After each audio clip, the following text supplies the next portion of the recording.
உங்களுக்கு ஹேர் ஃபால்லாம் ஜாஸ்தியாக இருக்கா? இந்த கருவேப்பிலை பொடியை ட்ரை பண்ணுங்கள். கண்டிப்பாக ஹேர் ஃபால் கண்ட்ரோல் ஆகும்.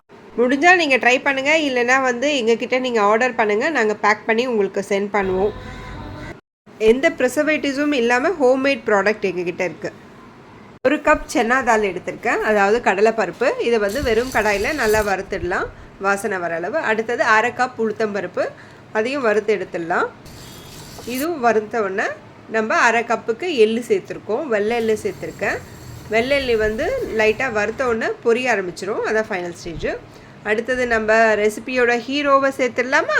ஹீரோ கருவேப்பிலையை அந்த 1 கப்புக்கு 1/2 கப் எடுத்திருக்கேன், அதுதான் கொஞ்சம் ஜாஸ்தியாக தேவைப்படும். இதை வெயிலில் காய வச்சு வறுத்து எடுத்துக்கலாம், அப்படி இல்லைன்னா அப்படியே கூட வறுத்து எடுத்துக்கலாம். வறுக்கிற ஸ்டேஜ் நம்ம நசுங்கணும், அதான் ஃபைனல் ஸ்டேஜ்.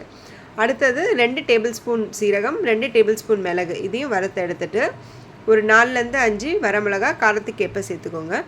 இப்போ இது எல்லாத்தையும் ஆற விட்டு கூடவே பெருங்காயத்தூளும் உப்பும் நம்ம சேர்த்துக்க போகிறோம், தேவையான அளவு. இதெல்லாம் நல்லா ஆறுனதும் நம்ம அரைச்சிட்டா நம்மளோட சூப்பரான எம்மியான கருவேப்பிலை இட்லி பொடி ரெடி. இது நீங்கள் இட்லி, தோசை, ரைஸுக்கு கூட சாப்பிட்லாம். எல்லாத்துக்குமே ஒரு சூப்பரான ரெசிபி. கண்டிப்பாக நீங்களும் ட்ரை பண்ணுங்கள். உங்களால் பண்ண முடியலன்னா எங்ககிட்ட ஆர்டர் பண்ணுங்கள், எந்த லொக்கேஷன்னாலும் நாங்கள் சென்ட் பண்ணுறோம். எங்கள் சேனல் லைக் பண்ணுங்கள், ஷேர் பண்ணுங்கள், சப்ஸ்கிரைப் பண்ணுங்கள். தேங்க்ஸ் ஃபார் வாட்சிங்.